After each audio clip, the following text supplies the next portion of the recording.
Hey, this message is for Kennedy, Kaylin, Cameron, Maddie, and the Dougie Booty parents.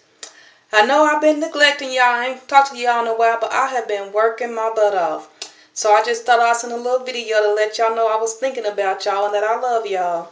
And Maddie, you better be doing those schoolwork I gave you. You better be getting those books together.